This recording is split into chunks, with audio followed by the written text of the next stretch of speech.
Joe, down goes Florida State once again, losing to Boston College 28-13. You know, Joe, after 1 week, I think we all thought that Georgia Tech might have just been really good. New quarterback at Florida State. So there's a little just differences as Florida State. You go to Ireland, you get beat. It's a bad loss, but maybe not a ultra bad loss, just a little upset here. But tonight, Florida State gets taken down, number 10 team in the country by Boston College. Your thoughts? Yeah, all the massive problems that they had in week 0 against Georgia Tech, they've started to fester. These have turned into a small wound into a massive, massive problem for Florida State. The two biggest things that stand out, they couldn't run the damn ball. They finished with 21 total rushing yards in this game.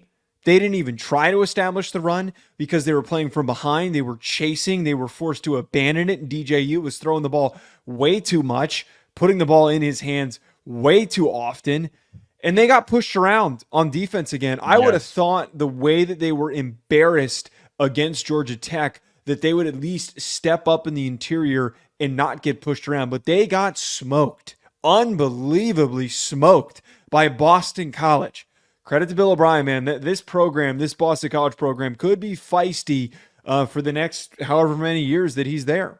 Well, as long as he got Castellanos, he's going to be a little feisty because that guy can really run. Joe, a couple of things here. One, what you said was in reference to Florida State, you talked about DJU. Let me not get to him just quickly. Yeah. But claiming that he is the only problem that they have right now is too simple. It's way too vanilla. I was going to say it's like it's just your common vanilla lazy take. It's not their only problem. The thing tonight is that Boston College ran for 263 yards on Florida State. By the way, Joe, Florida State only had 21 rushing yards. So this whole philosophy that was coming out of Florida State from Norvell, we're going to line up, run the ball, we're going to just chew the clock and play good defense. You couldn't even do that against Boston College tonight in a 21 rushing yard loss that you had. Now, defensively, Joe, I'm just going to say it. A lot of people thought that their D-line would be one of the best in the country. Joe, they're mediocre at best, okay? And I feel like I'm being nice, I think, in saying that. And then secondly, live by the portal, die by the portal, okay? That is what is happening, I think, to Florida State. They didn't recruit well enough in high school. They haven't been developing guys, and it's biting them in the rear end right now. Here's the other thing that I want to make very well known. They couldn't get off the field on third down. 9 for 16 was Boston College. They got outcoached by Bill O'Brien in game 1. Bill called a great game, by the way. I don't want to take anything away from what Bill O'Brien did tonight. They called a hell of a game. But, Joe, I got to get to DJU here, too. Yep. He was 50% completion percentage. He missed wide open passes in the end zone. He missed wide open passes to guys in critical third downs. I know that he had some drops. His tight end had a couple of drops, and he can't help that. But it doesn't matter when he's still hovering around 50%. It's a new year, same DJU here, brother. I think they got to just take him out, not to be too critical of him. And I said this after the Georgia Tech game. He feels like we're watching a pitcher that has the yips, where you know that all the talent is there. You know all the pieces are there, but he's sending his pitches over the backstop. And that quite literally was happening in this game. There were wide open guys where his throwing motion is so rampant and all over the place. His mechanics are completely gone and out the window. And he's airmailing passes to guys that are wide open in the back corner of the end zone. He's underthrowing guys. He is so just clearly damaged. I don't know who to blame for that, but he looks and feels like it's too much for him. Blame. He's not taking coaching, Joe. I'm not going to do the whole DJU sucks thing because I think that's unfair to give to him. He just looks overwhelmed. And at this certain point, if you're Mike Norvell, he should have taken him out at halftime. Put Brock Glenn in. I know that Brock Glenn, maybe he isn't ready, but I saw more from Brock Glenn last year and in the damn bowl game, and when he had to step up and play in the ACC championship game than I've seen from DJU. What is the point? Are you tied up in NIL money because you paid him or whatever? Start Brock Glenn. Maybe at some point, maybe you go to Cromanoke to get him involved. I can't watch this anymore. Not from the sake of DJU stinks and I'm tired of watching him. Trying to be a little bit more positive about this. It's depressing and frustrating to see the kid play when he clearly just doesn't have it anymore. It's gone. Whatever swagger he had after that Notre Dame game his freshman year is all completely gone. I don't think he was getting any help either. Let me explain. That's true. Okay, look, he had some critical drops, but think about this. Cam Davis, 3 carries, 11 yards. Roydell Williams, who, by the way, ran the ball really well last week against a really decent Georgia Tech defense. Yeah. Joe, 3 carries, 10 yards.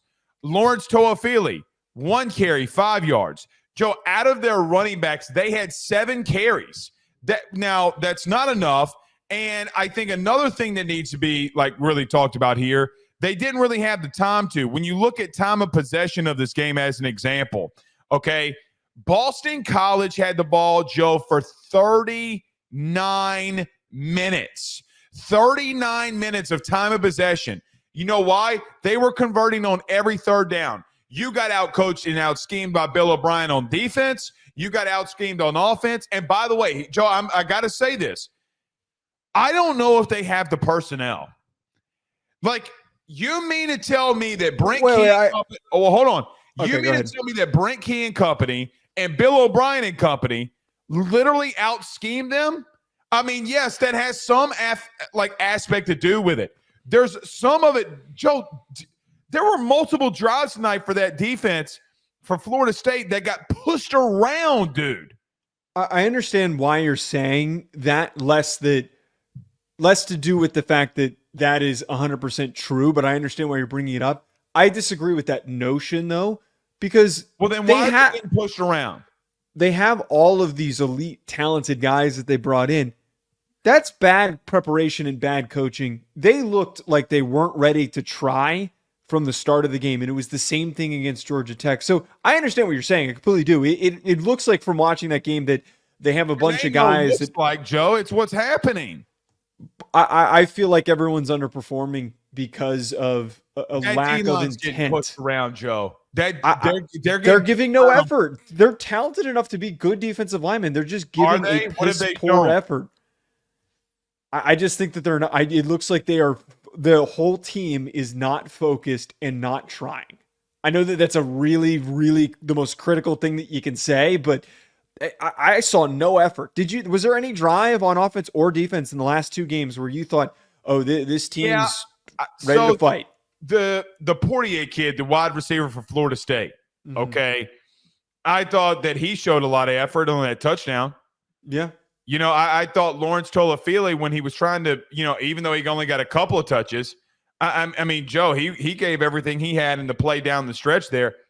Yeah, I mean, I saw some offensively. What, Joe, there's no – I don't know. I don't want to say that because it's going to come off in a wrong light. Joe, if you just line up and you're that talented, you should be able to dominate. I mean – I don't know, man. We see a lot of teams. Hold on one second. Okay. Mainly based off of what happened to you last week, you have to take that personal. That's not a Mike Norvell thing. That comes down to you being a dude thing, right? If somebody punches you in the mouth, Joe, if I came to you right now and punched you in the mouth, what's your first reaction going to be? Swing back. They're not swinging back. And that's Mike Norvell shouldn't have to say anything, not a word for you to want to come out and punch them in the mouth. Well, I think this goes back to the criticism that we had last week and the one that you just brought up. This is the downside and the negative side of building your whole team through the portal. Yeah. When you have a team that has been growing together for 4 years, 3 years, like last year's team. A lot of those guys, they did add a lot of guys in the portal, but most of the team, there were a lot of guys that were there for a couple of years that still even were transfers, but were there for a couple of years together. And you could see the intensity and the connection and the chemistry. I think because all these guys, they just came in and they're there to play. They feel like they're there to collect their NIL check, and it doesn't even feel like they really truly care. I'm not trying to call out the kids or anything, but it just seems like they brought in a bunch of guys and there's no gelling happening amongst them. I blame the roster building strategy. I blame the coaching staff. This team, I'm going to go as far as say this, Florida State team shouldn't be ranked for the rest of the year. It should not. This team does not deserve to be ranked. I think that they're going to scrap together at best an 8-4 record. That's the absolute ceiling that this team can have, because they're going to lose to Notre Dame. There's no shot that they're going to travel to South Bend and be able to beat Notre Dame. And they're going to get dominated by him. Sorry, 7-5 is actually probably more realistic now that I think about it. 7-5, I think, is their ceiling, because they can't beat Notre Dame and Miami, and they're probably going to drop another game that they're not supposed to. Trayshawn, so let's talk about Boston College before we get out of here. Yes. Trayshawn Ward, if I'm not mistaken, Joe, can you look this up for me? Trayshawn Ward played at Florida State, did he not? I'm pretty sure that he was a running back for them and then transferred. He transferred. I want to say he transferred to Kansas State and then to Boston College. Yeah, yes. I think that's right. True. Okay. Well, then Trayshawn Ward killed his own team tonight. He had 12 rushes, 77 yards. Then he had 3 catches, 61 yards, and that big touchdown that he had. So I want to look at this. What do you think about Boston College? Because when I look at their running game, Billy O'Brien's got something really working there with the running game. I said this not on this show, but on Hack City. Sean and I went through win total bets, and I said I'm not going to bet against Bill O'Brien to hit the under on their win total. I think they only had like 4 wins projected. He is too damn good of a coach, and we saw that. He is a guy that is going to. Me and you were Bill O'Brien apologists last offseason. Remember that? It was insane. He is the most disrespected coach for no reason because of what happened to him when he was with Houston. He ran that into the ground. He totally messed that up. Absolutely. Mm-hmm. But he is a brilliant, brilliant coach. And he is in a situation to turn Boston College, a region where he grew up and he is from, where he has pride to build that program. They're going to be a tough out. I don't know what their projection is. I think that this game, just like the Georgia Tech game, says a lot more about Florida State than it does of their opponent. But I wouldn't be shocked if this Boston College team doesn't go to a bowl game. I could totally see them being 7-5 and scrapping together a couple of wins and stealing some that they're not supposed to. With Castellanos in that run game, they could win 8 games. Like they went with Billy O'Brien calling plays, they can win 8 games. By the way, their running back room and quarterback, they arguably got to have the best running back named room. Trayshawn Ward, Kyle Robichaux, look at this, Turbo Richard. Okay, that's Turbo great. Is his first name. I love everything about that.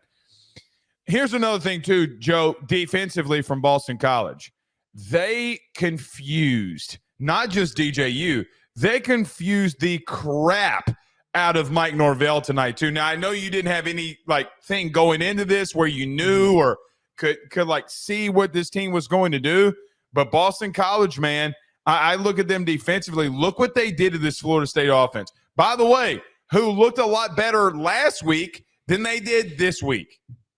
Well, I think it goes in line with what I was saying earlier. You can visibly see 2 different intents when we make the parallel and compare the two. You saw a Boston College team that just maybe knew that they were overmatched by a team that was higher recruited, but they didn't care. That's the reckless abandonment that you want from your team, just to show up every single snap, give 110%. We're taping this late at hell at night, 110%, and then not care what happens, and then blow a kiss goodbye when you're walking off the field after you beat the crap out of them for 4 quarters. That was a phenomenal performance from Boston College. Last thing I'm going to say here.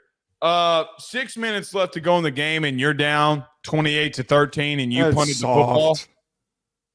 Soft. So soft. Why does he do that? What's the thought process behind that? Giving up. That's it. I mean, the only other thing I could think is that you kick it, get a 3 and out, and then you play field position. Maybe you got 3 minutes left. I don't know, but it is soft. I have no idea what Mike Norvell does at this point. I really don't. And it goes to what I said in the preseason, and literally Florida State fans were in here ripping me alive, telling me I was wrong about this. No, Jordan Travis covered up a multitude of sins. And it's playing out right now. Mike is not a good X's and O's guy. I don't think that. I think he's a good talent evaluator at times, and then he can develop guys once they get in there. But, man, Jordan Travis, my goodness, Joe, we have a problem in Tallahassee. Let me ask you this. Buddy, if he has a really bad season, I mean, he just got an extension. I don't know what his buyout is. I would doubt that they would pull the plug. Oh, no, they can't. They can't. Well, it's just crazy, the whole Nick Saban thing, how this turned into this massive. Look, I think that Norvell's still a good coach, and I think there's certainly recoverability here. This wouldn't surprise me if at the end of the season there's not ridiculous roster turnover and ridiculous coaching staff turnover. But you're right. Where the heck do you go from here? I have no answer to that. I have zero answer to that. Let me ask you this. You just hit the portal again like you did, and then this is what happened? So, I mean, you got a high school recruit better, which they have done. You know, they've been developing a little bit more. Not where they need to be. Yeah. I mean, here's the truth. Florida's out recruiting him from a high school level. It's underwhelming. The whole thing's underwhelming. It sucks that this is how things turned out after last year. I'm in it with this. I'm hitting end. If you're Kirk Herbstreit, how happy are you right now? Probably extremely happy. Kirk Herbstreit's got to be the most excited person in all. First, it's Georgia Tech, then it's Boston College. He's the happiest man on the planet right now. So is the ACC, because their lawsuit is. I don't know if it's going to make it easier, but they're laughing. They are. It's just the whole thing is just ridiculous that this is how it turned out. I don't know, man. We'll see. All right, we'll see you soon.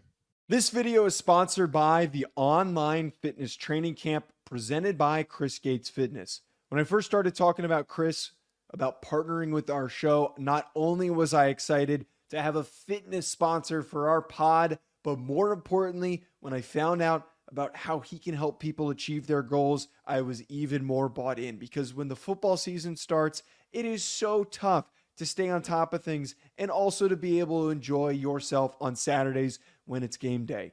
With Chris Gates Fitness's online training camp, you're going to be able to effectively stay focused, consistent, burn fat, build muscle, and do it with a like-minded community of individuals working towards the same thing. On top of this, you're going to be able to get direct coaching from Chris and the ability to ask him questions with an access to a live Q&A where you can get direct personalized support from Chris himself. Don't wait any longer. If you're trying to get in shape during this fall and you want to be able to do it with the right support system, head on over to chrisgatesfitness.com/training camp or click the link in the description. And you need to do it today, because you can get the first month. Personal training is expensive, folks. The first month for only $10 when you use that code Ruffino Joe. Don't wait any longer. Head on over there. BetOnline remains your top spot for all of your live betting action and contests. NFL, college football, UFC, NHL are all in full swing.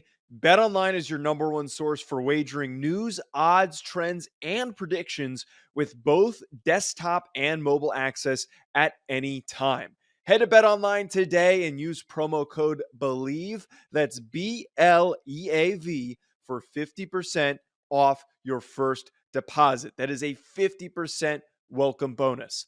BetOnline, where the game starts.